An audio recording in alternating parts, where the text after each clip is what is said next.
What's going on, y'all? Chuck Nunface here. The knife on the table is this is an Almar Eagle HD, long discontinued, and no longer available at dealers. If you want to find one of these, you have to go into the secondary market to get it.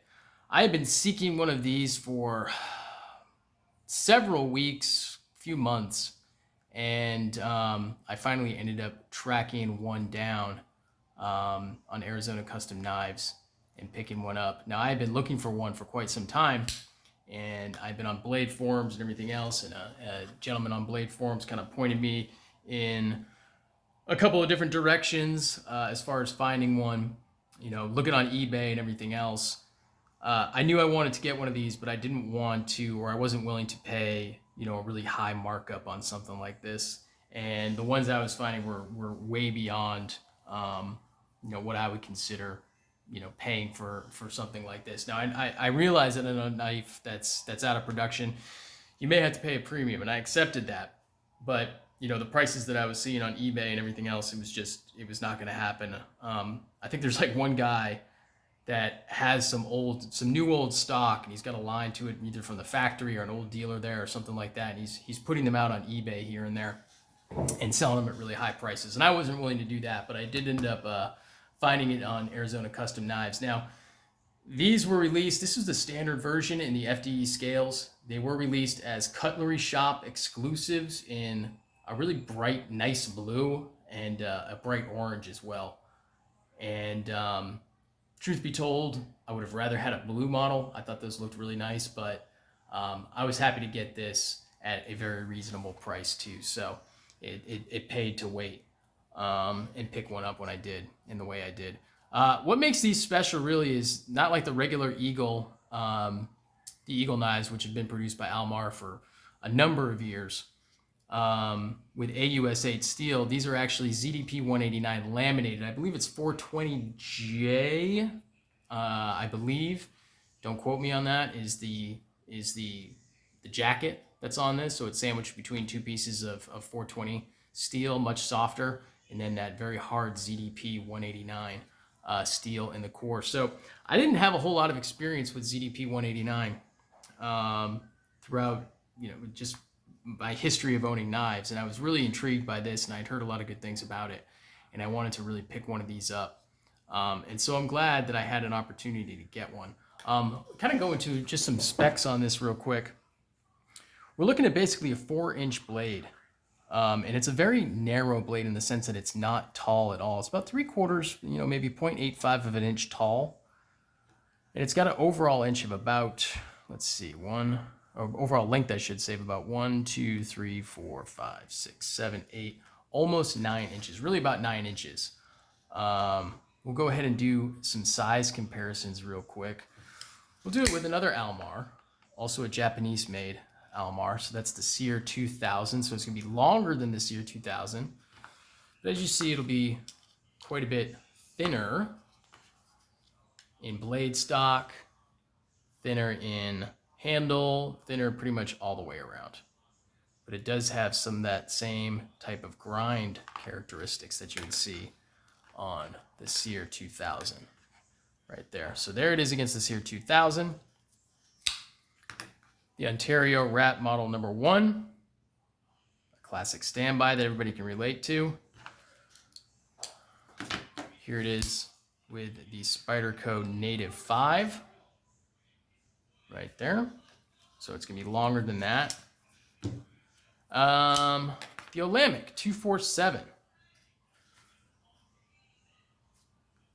Very nice knife with a 3.5-inch blade, so it's going to be longer than the 247, clearly. And let's go with the Emerson CQC8. So longer than about the same size, really. A little bit longer in the blade, but about the same size overall. Maybe a little bit smaller than the CQC8 overall. And let's see, what do I have in my pocket? We'll do the last one with the one that's in my pocket. Shurgorov Hati. So it's going to be pretty similar in size to the Hati, maybe a little bit longer blade-wise, similar handle, but once again, it's just going to be very slim, very easy to carry.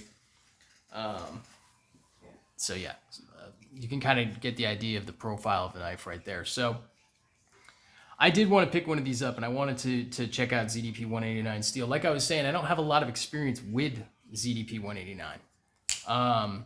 It's a steel that's been around for a while from Hitachi, and what really kind of makes it stand out is the fact that it's very high carbon content. It's 3% carbon in the steel's composition. Now, that may not seem like a lot, but your average blade steel has 1%, maybe 1.5%. If you get over 2% carbon, that is considered a very high carbon content in the steel. So it's also capable of getting very hard, a very high Rockwell, capable of over, 67, 68. I know that Rockstead will treat their ZDP 189, up to 68 Rockwell, maybe even a little bit beyond that.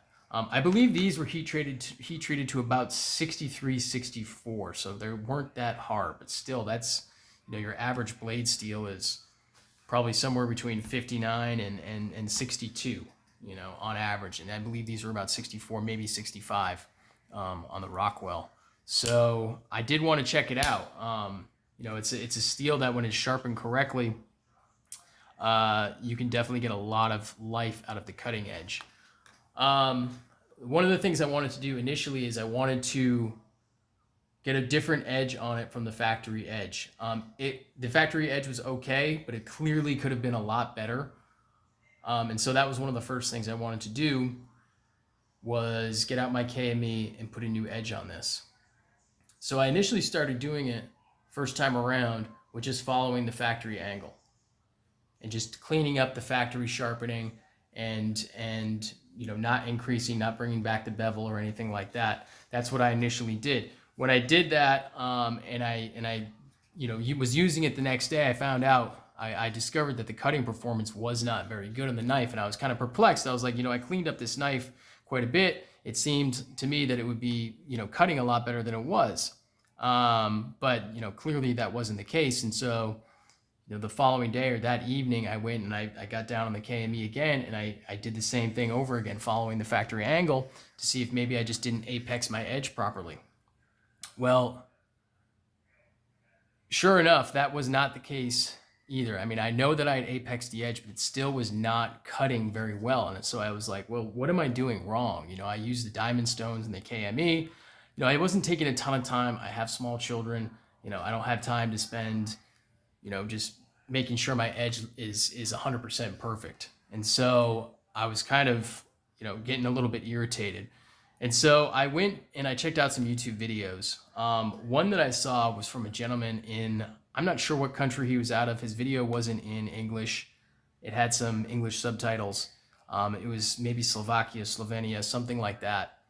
I'll go ahead and try to find him and link him in the description, his channel. And he was saying that the factory edge on his example, he was doing some cut testing on it. It was at 60 degrees inclusive, which means it's a 30-degree angle on each side. So your bevel will come like this. You've got your primary grind, which is going to be doing that. Then you're going to be putting a secondary bevel on that as well. So that's your primary bevel right there. And then the cutting edge is actually your secondary bevel. If you're looking at a V-edge or a secondary convex or something like that, that's what we mean when we say that. So in looking at it, if you've got a 30-degree or 60-degree inclusive, that means it's 30 degrees on each side. That's a really obtuse angle. And, shame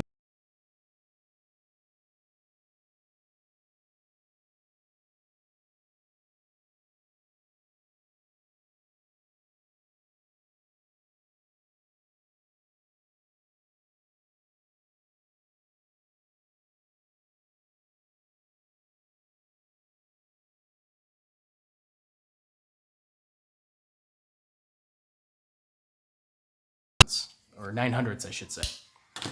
It's a thin blade stock, and it doesn't seem, looking at the knife being narrow and thin and everything else, it doesn't seem like it would have really thick geometry, but it is, and it's very thick behind the edge, and it needed to be brought back. And so I set to really kind of taking that edge back and lowering. I got it at about 18 degrees per side now, so it's going to be 36 inclusive. To be honest with you, it could go back even further. However, I didn't want big, fat bevels, overly large bevels on the knife. I just didn't want I just didn't want it to look that way. And so I didn't take off, and lay the angle down even more. I am happy with the way it came out, but as you can see, the bevel is taller on this side than it is on this side. So that it means it was ground unevenly from the factory. So as you can see on this side, you can see the lamination line pretty clearly where the 420 is laminated to the ZDP 189. And on this one, it is much closer to the actual secondary bevel because it was not ground evenly from the factory. So, that kind of just is what it is. I can't control that, and I'm not going to try to, send it off and get it thinned out by anybody. But that's just something I wasn't anticipating with this knife, because I knew that on the other Eagle knives, the non-HD, the Eagle lightweights, it's a full flat grind. This being more of a dagger grind, or truly a bayonet style grind, and with such a short blade, when I say short, I don't mean short this way. I mean lacking in height. It's not a tall blade at all. And so that primary bevel is coming down. It doesn't have a long way to go before it needs to come to an apex. And so it doesn't get a chance to thin itself out. Now, if this was a hollow grind or something like that, it might be a little bit better. But since it's a flat grind, it's going to come down more of a wedge than, a true, nice and slicey knife blade. And so that's kind of a problem. Like when you look at this right here, they're ground at similar angles, but this grind, being a full flat grind, it starts way up here, and it has all this distance to travel. It's got over an inch to travel before it gets to the cutting edge, and this one's got about 2/3 that, maybe 3/4 that, and it starts way down here, and it's got to get down to the cutting edge. And so it had a really obtuse edge geometry. And so that was a bit of an issue, and it was something I didn't realize going into this. So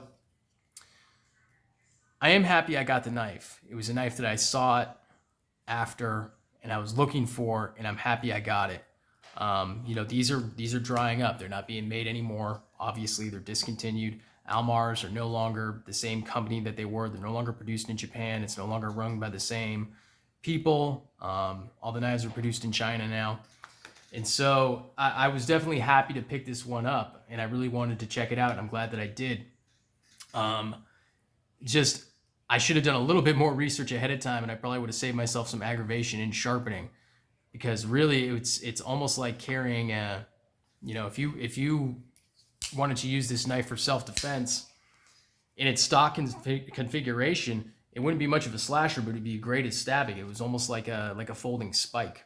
And maybe that was the absolute intent of it. But to be used as a cutting tool, I know it's supposed to be heavy duty and to be more robust, with steel liners and, a thicker grind and everything else.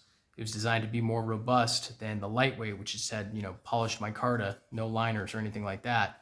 But from cutting standpoint and an EDC standpoint, that bevel really needs to be taken back before it can be considered something that, in my opinion, would even be ready for carry and for EDC. But in any case, I do appreciate you checking out. If you haven't done so already and you're still watching this video, if you could go ahead and click that subscribe button, I certainly would appreciate it. It helps me out immensely. Go ahead and leave a comment. Let me know what you think of this knife, or if you had any knives that gave you trouble and kind of surprised you with sharpening and everything else. Do you have any experience with ZDP 189? I'm definitely looking forward to kind of doing some more tasks with this and putting this 189 through its paces. But yeah, give me a follow on Instagram. I've got daily content over there at Chuck_Nunface. And stay tuned for the next one. Thanks.